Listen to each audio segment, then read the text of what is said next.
Chapter 10, The Yoga of Divine Glories. About this chapter. This chapter is about what the one supreme divine being allows us to experience in this world. This includes the good and the unpleasant as well. In this chapter, Krishna explains the divine expressions of creation from what is known as Brahman in Vedic scripture. This, of course, can be understood by the reader as the supreme Godhead or the Lord of all. Some may refer to this as God, some as Allah, and others as pure consciousness. This chapter is not to teach Arjuna knowledge and wisdom about what is right and what is wrong, but rather what is real and what is apparent, i.e., what appears to be real. He attempts in this chapter to teach Arjuna to leave what is unreal through the understanding of what is real. When clarity is present, putting aside what is unreal is easy. This knowledge is for achieving God realization and realizing this is one's own being. In this chapter, Krishna explains the intellect as a tool or equipment for the goal of intelligence. The relative reality that man is familiar with comes from his body, mind, intellect, and the prana energies he experiences. Absolute reality is said to be seen in one's knowing of oneself as the higher self. This is the heart of wisdom. This is from a discriminatory sense that is non-delusional, so it allows a person to distinguish the real from the unreal, the permanent from the impermanent, and builds within such a person forgiveness and patience, qualities that are stemming from the higher self.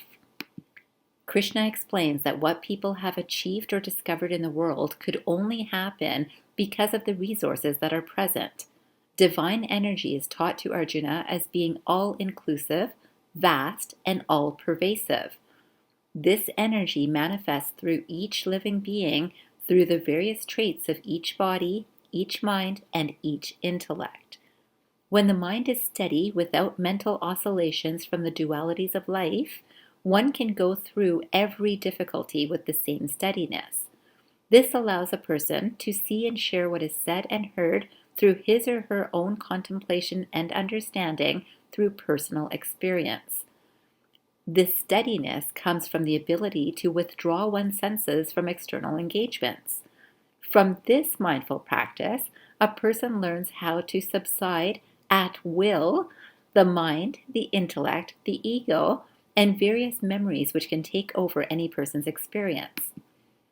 We know that every individual's reactions to situations come from the same higher source within each man that is influenced by past impressions, and not a single one of these could have been experienced without that divine higher source energy allowing conscious experience. This then creates each person's impressions that are carried to future lives, or to just the next day. This is the natural outcome of the mind, body, ego, and intellect's combined memory. This is understanding the law of karma. Uniting right action with this knowledge and knowing both come from divinity itself, while one is acting as an instrument of the divine, removes a soul from acquiring more karma. This is union or yoga in action. Karma yoga is using actions as a means to reach union with divinity within each person. This is a process that is based on uniting oneself also with knowledge to acquire wisdom and then acting from that wisdom. Note that the discrimination between the real and the unreal is not an intellectual process. Krishna shares that out of compassion for a true devotee, he removes the darkness of ignorance. The origin of ignorance, which can be removed, shows us that ignorance is only apparent and not real.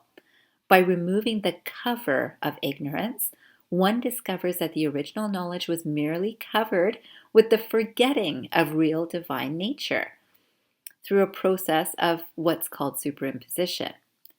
Thus, ignorance here is explained as only apparent and not real.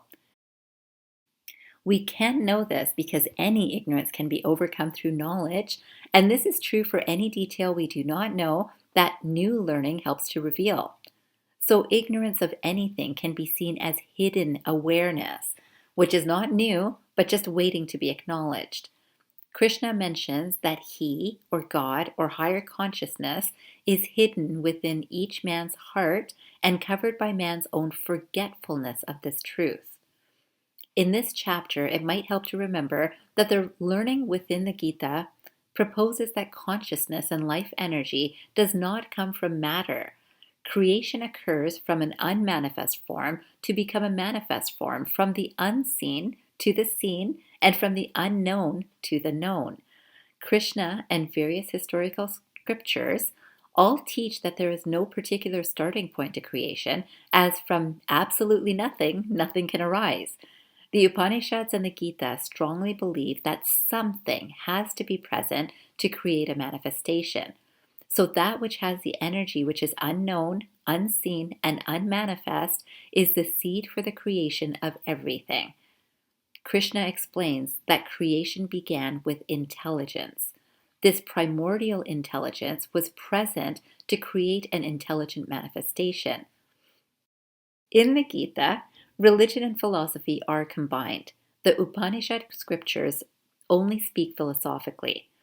Some have said that philosophy without a religion is madness, as a person keeps speaking without doing anything. And religion without philosophy is blindness, as a person keeps performing actions without understanding why he or she is doing them. Krishna combines religious ideals as well as the philosophy behind them. He also teaches Arjuna that creation manifested all at once rather than from a delayed evolutionary perspective. Remember that even if everything was created as unmanifest forms at once, it does not mean that the manifest forms happened at once, and this thought might help people who prefer to believe in the theory of evolution. From Krishna's perspective, however, he expresses all at once to Arjuna. The immanent presence in the form of the varieties of all beings is then described by Krishna. This presence is found in all living and non-living beings, including the sun, the moon, and the entire universe. This is to give Arjuna some understanding about the power behind creation. The explanation in this chapter about the manifestation and the power to create is to draw out a true wonder and awe from Arjuna, who is in front of Krishna representing this power. This creates a love, reverence, devotion, and humility and surrender to this greatness in front of him in the form of Krishna. Such is an experience of an awareness that emotionally touches and moves a person's heart through compassion and wonderment. The union with such a power is a transcendent experience through an undoubtable appreciation for the greatness of this understanding. Even through just a mental comprehension of this expansive and all-pervasive energy, a person can become devoted to God and amazed by this understanding alone. This can move a person towards authentic devotion to such a power. This often happens with sincere religious practice from a duality perspective of God and man. Advaita means non-dual and goes beyond understanding to experience for a sincere seeker. Arjuna's name literally means one who is straight like an arrow. We can understand this as a person who is straightforward in his thoughts, words, and actions. A person without a trace of deception. Arjuna now full-heartedly finally speaks and lets Krishna know that he believes all of his words. Krishna is truly all-pervasive, encompassing, and most powerful. He shares that he has heard all of the rishis and gurus have said what Krishna has also described as his supreme presence. Arjuna believes the truth of the words shared by Krishna, a source he completely trusts and believes full-heartedly. Yet he wants to know and see the reality for himself, to fully experience the Lord in front of him and become fully ready to try to follow the words spoken by him. Arjuna expresses that Krishna has also confirmed through his words in this chapter that even the rishis and devas, which are godly beings, do not know the full glory of the Supreme. Arjuna would like to experience this truth in glory himself. Arjuna wants to experience the proof of this truth. He would like Krishna to share this so that he can keep his mind focused on the Lord without distractions from the world of impermanent things. Arjuna wants to know how he can know God continuously and maintain such single-minded focus. This is a true devotee's prayer, to forever revel in the consistent awareness of the Lord, an experience that has been felt by mystics, saints, and sages from various religious traditions. Arjuna is also clear that he wants a complete understanding and experience of the Lord's majesty. Arjuna wants to see both the manifestation and the power of Krishna. Krishna has, of course, been telling Arjuna about exactly what Arjuna is asking for through this chapter, and Arjuna shares that he has heard and could continue listening indefinitely. Arjuna knows, however, that his listening is not creating the satisfaction that he needs for his action. We can notice that listening to Krishna has already changed Arjuna considerably since the beginning of this book. In the beginning, Arjuna was so shaken by the battle ahead of him that his knees were wobbly and his mind was scattered. Now Arjuna is feeling strong enough to ask for an elaboration of the power and manifestation of Krishna or the Lord. Important to note here is that Krishna wanted to unite the existing beliefs from religion at the time of the Gita with philosophy. Philosophy had been expressed well through the Upanishads, but Krishna saw value of connecting both of these perspectives for greater value to each person's life experience. Krishna knew that religious practices prepare, purify, and discipline the mind. So back to Arjuna. Remember that he has learned that pure consciousness, or Brahman, is the original source, and he wants to understand this fully. Krishna is clear that he will share details with Arjuna, but cannot show everything, as he has neither a beginning nor an end, and his manifestations are endless. He agrees to share the most prominent details, things that are most specific to Arjuna himself, and that is what he will show. Arjuna has asked to see Krishna's most prominent presence, and the most important and direct answer Krishna provides is that he is Arjuna's higher self itself. The one who is awake while a person is sleeping is the awareness of the self. Remember that a person does not know while he is sleeping, but is aware when he wakes that he has slept well or not well. The self, the higher self, is that awareness that knows. Krishna shares that he is living as one with all beings. He is the higher self in all. This is the know thyself adage encouraged by many sages. If most are told this, the first reaction is disbelief. Krishna mentions that most living beings are so caught up in their instincts and desires that they do not take time to understand the truth of themselves. The soul is the immortal higher self within each person, and this is the same higher self in all. Krishna now reminds Arjuna that he is the beginning, the middle, and the end of all creation. Remember that each person often wakes in the morning saying, "I am awake." At bedtime often says, "I am sleepy." And the day is filled with "I am" something or other, happy, angry, frustrated, sad, busy, scared, etc. These experiences are felt by a person as an average human self that then begins a new day in the same way. This is the same experience as the birth and death of a day as previously mentioned in this book. This is the finite nature of the dualistic world. The higher self or soul has an infinite nature that never stops. It just transforms the matter. So through the human form, the higher self experiences a waking state, a sleep state consisting of dream and dreamless states, and then experiences waking again. It also goes from an unmanifest energy to the manifestation of man in each life. Krishna shares that the universe itself is unmanifest, which is invisible. Then it is sustained while visibly manifest, and finally, it is into the same unmanifest form that all creation goes back to. So Krishna comes back to remind Arjuna that he can meditate upon his own higher self to be in constant union with God or higher consciousness. Remember that Krishna is bridging religion, which focuses on the known, and philosophy, which focuses on the unknown.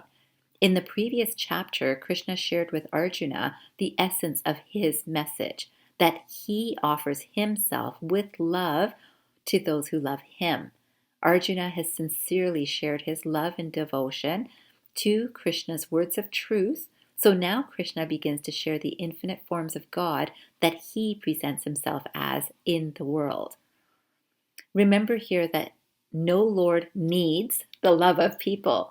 After all, he has created them. Rather, Krishna is sharing this information with Arjuna as he is sincerely interested in learning, and his teacher is hoping to show this keen student a wisdom to help him. Love and devotion are merely a perfect space of reception from a student. Of course, Krishna has said the most important detail when he has told Arjuna that he is the higher self seated in the heart of all beings. He says that through the mind he is the senses, and in all living beings he is consciousness. He mentions he is the syllable Om in vibrations. Of weapons he is the thunderbolt. Of purifiers he is the wind. Of creations he is the beginning, middle, and end. He is the knowledge of the higher self, and in argument he is the natural conclusion. He is the destruction of death and the source of all things yet to be. He is the gambling of cheats and the strength of the strong. He is the fame, fortune, speech, memory, intelligence, constancy, and patience. These he describes as feminine qualities. As we can see, Krishna includes everything from the best of the best to the worst of the worst as him. In fact, he says that only a single fragment of himself supports and pervades the entire universe. Chapter 10, The Yoga of Divine Glories for the Healthcare Guru. One of the key details for us to focus on as healthcare practitioners is the idea that the intellect is a tool for acquiring the wisdom of intelligence. How smart a person is will not allow intelligence in this perspective to flow to him or her. Many people practicing healthcare know how many hours and courses requiring significant focus and memorization to pass exams we've all been through. Yet some details will be remembered long term and many will fade from our memories. With the convenience of the internet, many details can be looked up almost instantaneously. The intelligence touched upon in this chapter is of a subtle nature. Those times when we really understand something fully through actually experiencing it. As we know, some health experiences, for ourselves, our family, or friends, and most often for our clients or patients, really strike a deep chord that touches the heart. When our work is fueled from that heart space, we are truly doing our best work. It is palpable. And once in a while, we may realize that those moments seem to contain some divine spark of connection.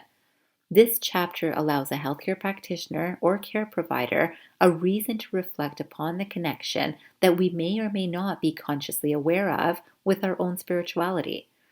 Remember that all spiritual traditions and perspectives are welcome from Krishna's perspective.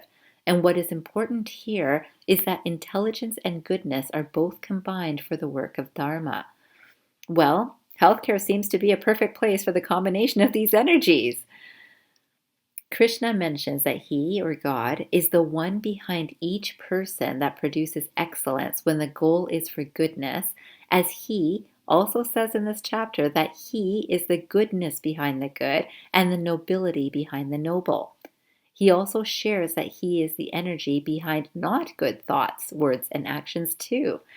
Remember the statement that Krishna shared that he, as God or pure consciousness, is also the gambling of cheats and the strength of the strong. Now, we all know that many healthcare practices may be acquiring huge incomes based on a conscious or unconscious cheating of clients or patients. This may be through significant markups on products or services offered, short appointment times, and or the preoccupied thoughts of the care provider. This is not the sincere practice of a health provider's dharma. Dharma is truly the supreme virtue, the right thing to do. We all know what doing the right thing at the right time feels like. No delays, no hesitations, no real thinking. It just happens. Now, whether we credit ourselves for our great intellectual abilities or thoughtful natures or our disciplined training is from our own choice or awareness. This can be a mental awareness working through the intellect, or it can be an awareness that is connected or aligned with God or higher consciousness. We may notice that when we are thinking from our lower self's identification with the mind and intellect, it will not be long before we see the same client or patient or experience and use the same thoughts, words, or actions, and the result is entirely different.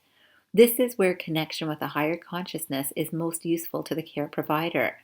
Remember, we learned in the previous chapter that when a person is acting from this space, there is no attachment to the outcome. So, whether good or not good from our perception, when we are thinking, speaking, and acting from a place of love and with focused intention for doing so, there is a trust or faith that the outcome is right for the situation in ways that we perhaps may not be able to see or understand from our own tools of perception, like the senses, mind, intellect, and ego. The satisfaction of knowing this is truly unbelievable and very possible. This chapter is very specific about reminding people that many things happen in our lives that we do not understand and yet we accept, like our own planet's movements or the rising and setting of the sun, really due to the Earth's movement. We can look at ourselves and see this truth too. The majority of activities that happen in our bodies, for example, are beyond our comprehension. Certain metabolic pathways have just recently been discovered that we now understand, although they've always done their own work without our comprehension. And we are able to help patients or clients learn these things too as we care for them. And so much more is still unknown to us. Until we have a concern in the body or mind, we do not look deeply to understand the why behind it. The same happens regarding the spiritual realm. Until people get to a place where understanding from the body, mind, and intellect have been relatively satisfied, and still there is something missing in our complete understanding, we do not look further. Understanding a human life from this level, when we look further, brings a unique piece to the mind and intellect from which one can come to understand or experience differently. And from here, more happens. To truly understand the spiritual realm, remember that we just finished a chapter about meditation. Prayer and or meditation combined with the emotion of genuine love and trust is the magic combination that allows a healthcare practitioner experience both professional and personal service to others most enthusiastically. For some, such an alignment can happen very efficiently in this life or on a particular day in our individual life experience, as the soul is directing a journey that our mind just needs to stay open to learning from.